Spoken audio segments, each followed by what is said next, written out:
네, 이 새벽에 하나님께서 저와 여러분에게 주시는 말씀은 구약성경 사사기 6장 11절에서 12절까지의 말씀입니다.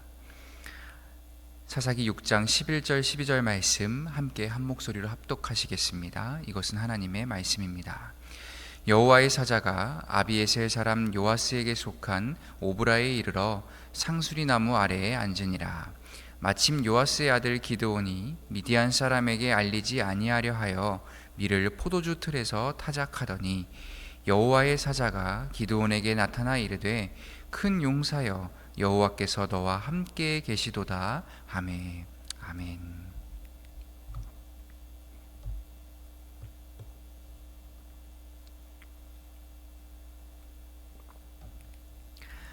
미디안의 압제로부터 이스라엘을 구원할 수 있는 사사를 세우시기 위해서 하나님의 천사가 기드온을 찾아갔습니다.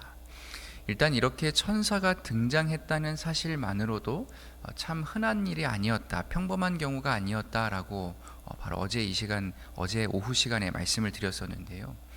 그 다음에 이어지는 이 천사와 기드온이 만나는 그 순간의 정황 역시도 결코 평범하다라고 말을 할 수가 없을 것 같습니다. 왜냐하면 이전에 앞선 다른 사사들에게서는 어떤 하나님의 부르심이 있으셨을 때 그것을 설명하면서 그냥 단순히 사사를 세웠다, 구원자를 세웠다, 혹은 사사가 되었다, 이렇게 일반적인 설명으로만 나와 있지 어떤 그 만남의 순간에 대한 어떤 사건, 구체적인 그런 내용이 설명으로 이렇게 기록되어 있지는 않았기 때문에 그런데요.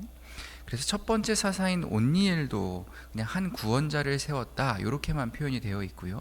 에훗도 똑같습니다. 그리고 드보라 선지자도 그냥 사사가 되었는데 이렇게 사사가 되었다, 세웠다, 구원자를 세웠다, 이게 모든 설명의 전부였거든요. 그런데 오늘 기드온의 경우는 어떤가 하면 주님의 천사가 그를 똑같이 찾아왔는데 마침 그때 기드온이 무언가를 열심히 하고 있던 중인 상황이었다라는 것입니다. 마침 요아스의 아들 기드온이 무언가를 하고 있었다라는 거죠. 근데 여러분, 이 마침이 정말 그냥 우연히 어떻게 하다 보니까 그냥 운이 좋아서 서로 딱 타이밍이 맞아가지고 그렇게 마침이라고 표현된 것일까? 그렇지 않겠죠. 하나님의 천사가 하는 일, 하나님께서 행하시는 일, 심지어 그 일이 하나님 당신의 구원 사역을 위해서 친히 사사를 부르시고 세우시려고 하는 그 일에 결코 우연이 있을 수는 없겠다라는 것입니다. 이것은 당연히 하나님의 천사가 일부러 딱 이때를 맞춰서 찾아간 것이에요.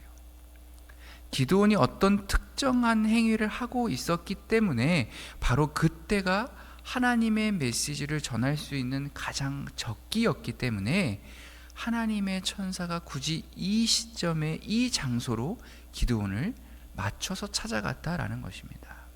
그러면 왜 하필 이때 찾아간 것일까? 저희가 이따 잠시 후에 살펴보겠지만 바로 이 순간이 기드온 스스로가 가장 낮아져 있을 때였기 때문에 그렇습니다. 기드온 자신의 인생에 있어서 그 어느 때보다도 가장 서럽고 비참한, 그래서 어떻게 보면 세상과 자기 자신을 향해서 그리고 심지어 하나님을 향해서까지도 가장 불만스럽고 분노가 턱 밑까지 쌓여져 있는, 그래서 옆에서 누가 톡 건드리기라도 하면 잘 걸렸다 하면서 바로 그 분노를 표출할 수 있는 그런 벼랑 끝 상황에 이 기드온이 처해 있었기 때문이다 라는 것입니다. 지난 시간에도 말씀드렸듯이요, 기드온은 참 귀한 집 자식이었습니다. 아버지 요아스가 므낫세 지파의 한 가문을 이끄는 큰 수장의 역할이었고요, 오브라 성읍과 그 지역 일대를 전부 자신의 개인 소유로 가지고 있었을 만큼의 부유한 사람이었으며 자기 집 안에 온 성읍 사람들이 모여서 바알에게 제사를 드릴 수 있을 정도의 크고 공식적인 제단까지 가지고 있는, 그래서 정치적, 사회적, 경제적, 종교적으로 대단한 파워를 가지고 있던 사람이 이 기드온의 아버지 요아스였다라고 말씀을 드렸습니다. 그런 귀한 집 자식 도련님께서 지금 오늘 마침 뭘 하고 있었다라는 것입니까? 미디안 사람에게 알리지 아니하려 하여 밀을 포도주 틀에서 타작하고 있었다라는 거예요. 원래 이 당시에 밀을 타작할 수 있으려면요, 일단 기본적인 장소가 야외의 넓은 마당에서 타작하는 게 일반적이었습니다. 왜 그런가 하면 이 당시의 방식은 이렇게 동물인 나귀에게 타작판을 메워가지고 쭉 돌아다니게 하면서 끌게 하면서 밀의 나달들을 자연스럽게 털어내는 그런 방식이었기 때문에 그래요. 그래서 이 나귀가 크게 움직이고 돌아다닐 수 있을 만큼의 넉넉한 공간이 필요했습니다. 또 그 과정에서 바람이 불면 겨가 휙 하고 날아가야 했기 때문에, 그래서 야외, 그것도 아주 수십 평 이상 되는 넓은 공간을 필요로 하는 게 이 타작 행위의 일반적인 이 모습이었거든요. 그리고 당연히 그 지역에서 가장 좋은 타작 마당을 누가 가지고 있었겠습니까? 요아스가 가지고 있었겠죠. 그런데 문제는 무엇인가? 그 멀쩡한 타작 마당이 있는데도 불구하고 사용을 할 수가 없었다는 거예요. 내가 그 아버지를 요아스로 둔 아들 기드온인데 우리 아빠가 가지고 있는 그 최고급 타작마당을 쓰고 싶어도 쓸 수가 없는 상황이었다라는 겁니다. 왜 그렇습니까? 저 메뚜기 떼 같은 미디안 족속 때문에. 그들의 눈에 띄는 순간 나귀나 밀은 물론이고 자기 목숨까지도 다 빼앗길 판이었기 때문에 사용을 할 수가 없었다는 거예요. 그래서 오늘 기드온이 어쩔 수 없이 이 타작마당이 아니라 어디로 갔다는 것입니까? 이렇게 작은 포도주 짜는 틀을 찾아갈 수밖에 없었다라는 거예요. 당시 이런 포도주 짜는 틀은요, 언덕백이나 산 중턱에 있는 작은 바위를 이렇게 깎아내서 만든, 그래서 끼케야 뭐 한 두세 평 정도 될까 하는 작은 규모였다고 합니다. 이 작업 과정 자체가 그냥 사람이 포도를 이렇게 쏟아 넣고 그것을 지근지근 발로 이렇게 밟아 으깨면서 그 즙이 효로록 흘러나오는 걸 잘 받아내기만 하면 되는 작업이었기 때문에 넓은 공간을 필요로 한 것이 아니었거든요. 그래서 평소라면 뭐 밀을 타작하든 포도즙을 짜든 어떻든 간에 일단은 기드온이 할 일은 없었어요. 나귀를 시키고 머슴들을 시키고 자기는 그것을 받아 누리기만 하면 되는 입장이었거든요. 그런데 지금 미디안 때문에 어쩔 수 없이 이렇게 도련님인 기드온이 직접 나서서, 그것도 타작마당이 아니라 작은 포도주 짜는 틀에 숨어가지고 쭈그려 앉아서 자기 손으로 그 밀 나달들을 타닥타닥 털어내고 있었으니 이 기드온 입장에서는 얼마나 열뻗치고 짜증이 났겠습니까? 그런데 그때 마침 하나님의 천사가 그 포도주 틀 앞으로 찾아왔다라는 거예요. 천사가 나 천사다라고 이름표 써붙이고 다니는 게 아니었을 테니까 기드온이 엄청나게 경계를 했겠죠. 도대체 여기를 어떻게 알고 이 사람이 나를 찾아왔는가? 미디안 사람이면 우르르 메뚜기 떼처럼 몰려다녔을 텐데 혼자 온 것을 보니까 그건 아닌 것 같고, 도대체 어떻게 여기까지 나를 정확히 찾아올 수 있었던 것인가? 그런데 이 천사가 입을 열어서 그 잔뜩 경계하고 있는 기드온에게 내뱉는 첫 마디가 무엇입니까? 여호와의 사자가 기드온에게 나타나 이르되 큰 용사여, 여호와께서 너와 함께 계시도다 하매.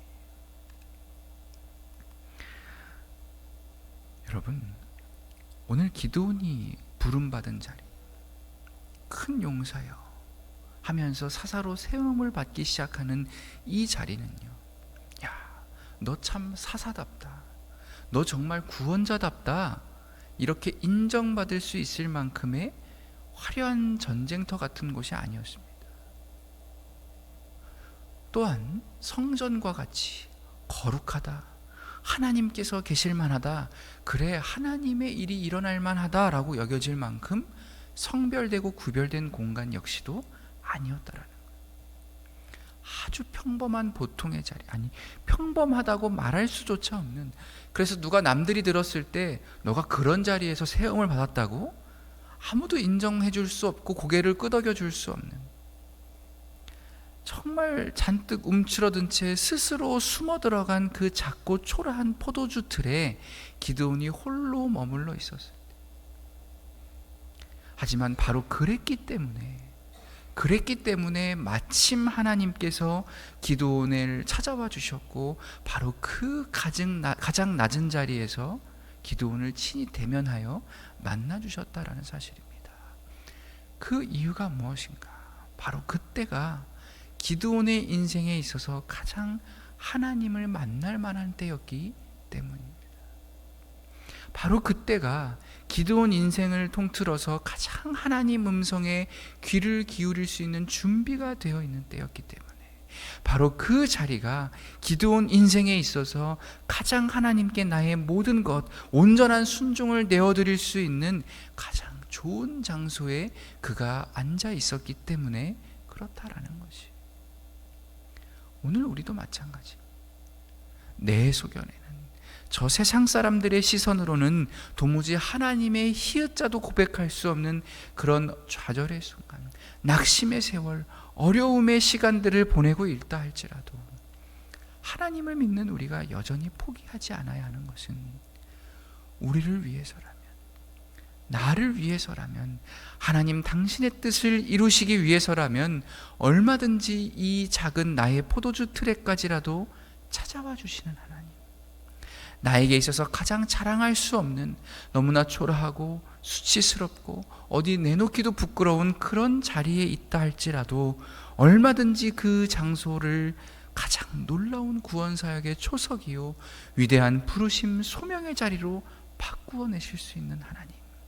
그래서 우연히가 아니라 정확히 마침 하나님의 그 때가 이르렀기 때문에 친히 우리를 위하여 일해 주시고 역사해 주시는 그 신실하신 하나님을 우리가 나의 하나님이다 라고 고백하고 믿기 때문인 것입니다. 그래서 17세기 프랑스의 기독교 영성가였던 이 잔느 귀용이라는 부인은요, 이 12절, 오늘 우리가 읽었던 이 11절 12절 말씀에 대해서 이런 말을 남겼습니다. 하나님께서 그를 찾는 자의 영혼에게 주시는 가장 위대한 은총은 하나님 자신을 그 사람에게 명백하게 나타내신다는 사실이다. 하나님께서 우리에게 주시는, 자신을 찾는 자의 영혼에게 주시는 가장 위대한 은혜는 하나님을 그 사람에게 명백하게 밝히 나타내 주신다는 사실이다. 사랑하는 교회 여러분, 오늘도 하나님의 살아계심과 인도하심을 기대하고 기다리는 마음으로 이 자리에 나오신 여러분을 다함없이 축복합니다. 우리의 이 나약한 존재와 힘겨운 현실들을 다 뚫어내시면서 언제나 우리를 위하여, 나를 위하여 오늘 이 나의 삶의 자리 가운데로 친히 찾아와 주시는 하나님의 그 크고 놀라우신 은총이 오늘도 변함없이 저와 여러분 가운데 늘 함께 하시기를 우리 주 예수의 이름으로 간절히 축원합니다. 기도하겠습니다. 자비하신 하나님, 오늘도 우리에게 말씀하여 주시니 참 감사합니다. 언제나 하나님의 완전하신 계획과 뜻에 따라 이 세상을 다스려 가시는 주님의 이름을 찬양합니다. 뿐만 아니라 이렇게나 작고 연약한 나의 인생조차도 한결같이 챙기시고 늘 선한 길로 인도하여 주시는 그 크신 주님의 은혜에 또한 감사드립니다. 기드온에게 나타나 주셨던 하나님, 저희가 그 하나님을 오늘 하루도 의뢰하고 신뢰하오니 변함없이 오늘도 우리와 함께하여 주시옵소서. 예수 그리스도의 이름으로 기도드립니다. 아멘.